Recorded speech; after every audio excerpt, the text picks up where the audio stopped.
Hey everybody, Nick Espinoza, your chief security fanatic here.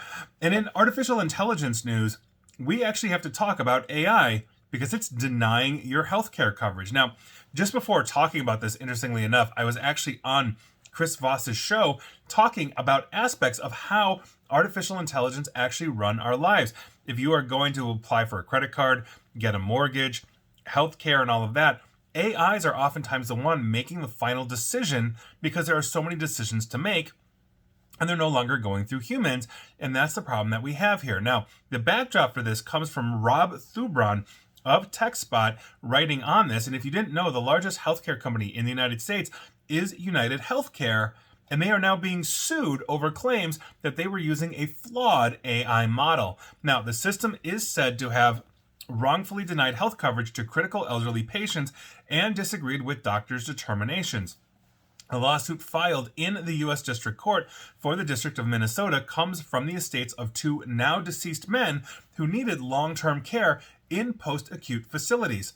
The families of these men were forced to pay a combined $210,000 out of pocket for therapy and care for their deaths. Remember, here in the United States, if you're watching from outside, we pay for our health care. Medical debt and medical bankruptcy are actual things here. So $210,000 is not out of the realm of possibility. That actually seems kind of normal if you don't have health coverage. And it's crazy to say that, but that's where we are at. So the suit alleges that United Health repeatedly and wrongfully refused to pay the health care claims for the two seniors who were using the Medicare Advantage plan that they had offered.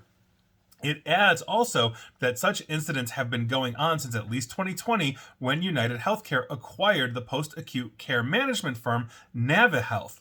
The suit followed an investigation by Stat News about the use of an AI algorithm called NHPredict that was developed by said NaviHealth. Now, this algorithm is used to anticipate how long patients will stay in rehab following acute injuries, illness, or other types of medical events. Post-acute care includes things like nursing homes and rehab centers. The algorithm reportedly does this by examining a database of medical cases from 6 million patients and then estimating a patient's medical requirements and length of stay, meaning the AI is looking through this, finding the average, giving your symptoms and saying, oh, well, your case probably is going to take a week, so you get a week. Maybe you need 10 days. Maybe you need a month. You're getting a week. That's what it is. The lawsuit alleges that the AI system has a 90% error rate and overruled the post-acute care opinions of physicians. On top of this, claims that NHPredict, the AI, failed to take into account the individual patient needs, such as comorbidities, like having multiple conditions or diseases. We learned a lot about that during the pandemic. Also, and contracting an illness while staying in a facility. So you go in to get rehabbed. Obviously, there are other sick patients around.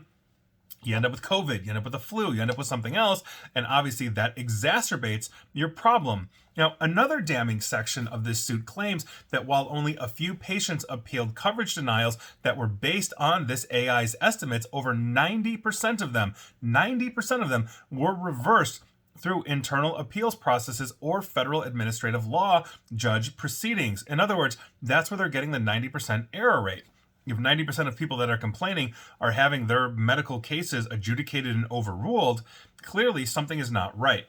And to quote the lawsuit, under Medicare Advantage plans, patients who have a 3-day hospital stay are typically entitled up to 100 days in a nursing home. That is according to basically the lawsuit citing the investigation by Stat News.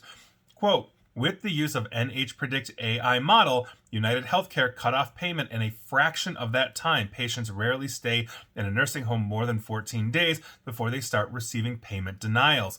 Former NaviHealth employees, on top of that, told Stat News that once United Health took over, the focus moved from helping patients to making money and keeping post-acute care times as short as possible.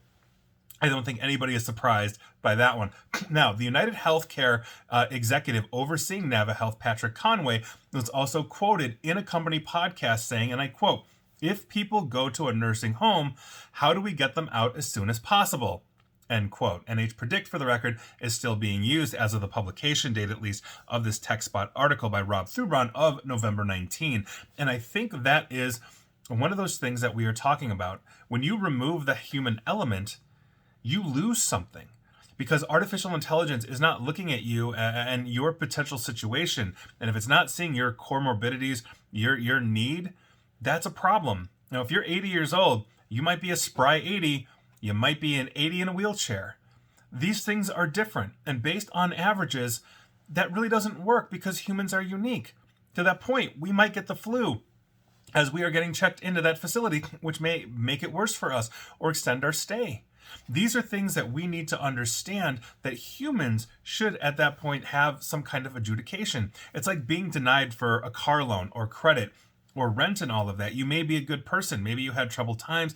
Maybe you're pulling yourself up, but a credit score doesn't necessarily say everything about you. And if the AIs are simply looking at your credit score and let's say you're borderline, and so they're saying, okay, well, you get 10% interest, not 3% interest because your score's not that high. How does that help the person that is struggling to bring their score back up? These are things that we need to understand. We are building out these social scores thanks to artificial intelligence. We are being ranked on our credit worthiness that the AIs are seeing and adjudicating us on. Same with this.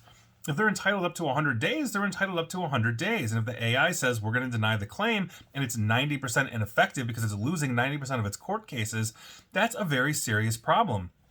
I think these two are onto something, meaning the two plaintiffs in the case, these two deceased individuals.